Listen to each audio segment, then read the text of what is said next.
So software engineering in general has changed quite a lot in the past few years. And by past few years, I essentially mean the past 2 years. And that's obviously because of primarily one reason, that's AI. Whether it's good or bad, I don't know, but you can see the landscape shift changing immensely. For example, Stack Overflow was something that people used to use so much before, and you used to be able to go there and put down your questions, read through different answers, and then figure out which solution works best for you. But now you just ask an AI to give you the solution you're looking for and you just copy paste it. But now ever since ChatGPT or other AI models, LLMs have come out, Stack Overflow has taken a big hit. So as you can see over here, monthly questions asked on Stack Overflow peaked in 2014 to 2017. Then in COVID-19 also it peaked again. Then once ChatGPT launched over here, it completely tanked. So it was at a point of time where the number of questions per month crossed 200,000.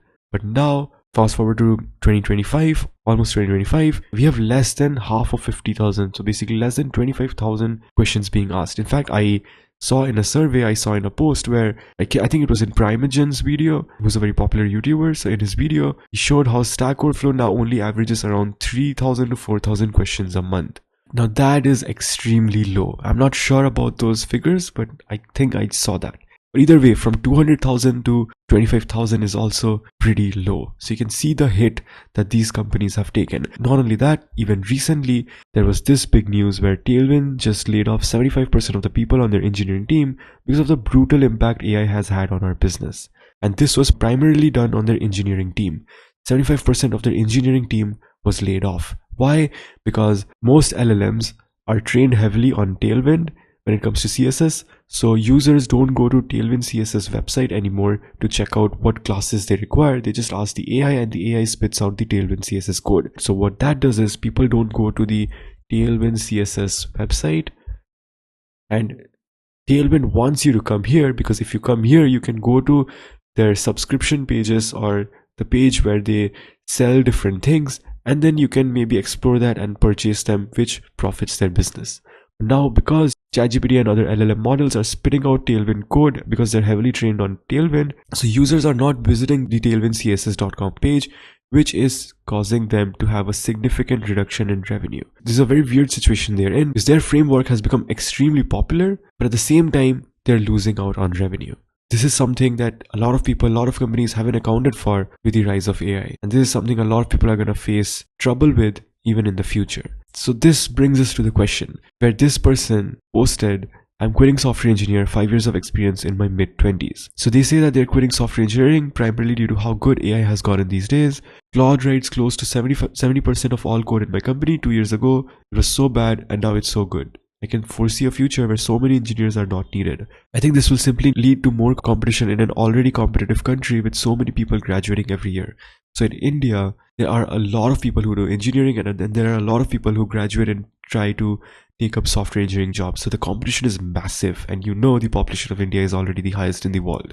The competition is always so high. So yes, software engineering is not just coding, but just a few years ago, we used to take entire sprints to add a small feature which can be done in a day with AI. This will definitely lead to mass layoffs, and that's already happening. As per me, I'm joining my friend photo and videography studio back in Udaipur. Luckily, I haven't bought any flat in Bangalore to sell. I'm not saying software engineering is done. I'm just saying the headcount is going to take a significant hit, and competition is going to be brutally intense. Not trying to fear monger, but the models have gotten pretty good pretty fast. And that's absolutely true. Gemini 3, with its new launch, it absolutely blew my mind with how good it has become. And not only that, Claude Code with Claude 4 Opus and all its new models, it's pretty good at software engineering, and you can create some pretty interesting good apps just by using Claude Code. You can literally launch things within a day, monetize it, and see if your business can make revenue or not. The Claude Code is really making a huge impact in the software engineering domain. Let's see what people have to say here. Bro, I haven't even started my journey and this shit has gotten way too good. What should soon to be graduates like me do? I've been part of a lot of industries in my 10 years of experience. Take my advice with a pinch of salt. You can try switching to telecom or embedded maybe, or any financial institutions like banks, data engineer, data scientist in an investment bank, etc. The telecom and embedded are the two domains who are more close to hardware, so a lot of specifications, memory leaks. So basically they're saying that hardware related domains are more secure compared to software related, which makes sense. But if you're someone who's already been doing software engineering for a while, it's not easy to just switch to a hardware domain. You have to learn about that. You have to probably take up a whole course, go to college or get a degree, or it's going to take a lot of time. It takes a lot of mental strength to be able to switch your domain and work on it like that. So it's not an easy thing to do as people portray it to be. You already have bills to pay. You just can't switch your domain, leave your previous domain and spend all your time reading about a new domain. You don't have unlimited money to be able to spend your time and resources on that. So it's a pretty tough situation. So if you go down, you can also see close to 10 years of professional experience and almost 15 years of programming experience, and I'm fairly confident in what I do. And I actually agree with you. I tried Opus, which is Claude Opus, a new model of theirs, and it delivered a feature I'm certain I couldn't have implemented on my own. It almost feels too good to be true. I'm not fear-mongering, but it honestly feels like 80% of us could be gone soon. Now this video is just a wake-up call for everyone because this is happening, a lot of things are changing, and software engineering domain has changed a lot. Previously, what used to take 3 months to sprint, plan, and deliver, now that can be done potentially in a week. So this leads to more competition, companies causing massive layoffs because they could just hire somebody else who could do the same job, and a lot of junior positions not being filled anymore because seniors who know how to code can just use AI and just review its code and push things into production. This has caused a massive layout shift in the entire software engineering industry. So you have to look out towards different opportunities within this industry itself. So you know you're good at software engineering.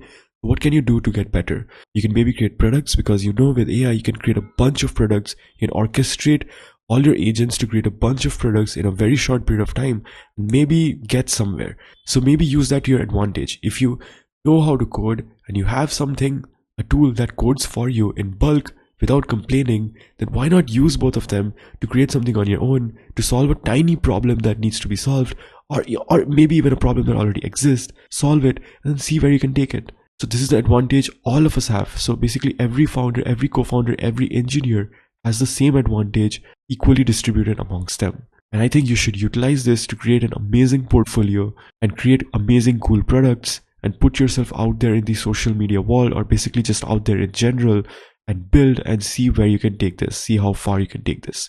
Because now your imaginations are endless, your ideas have always been endless, but now your creative potential along with your imagination can also be endless. So you should use this, combine them together, and build your skill in a certain way where even in a doomed or potentially volatile job market, you're able to stay ahead despite of what people say.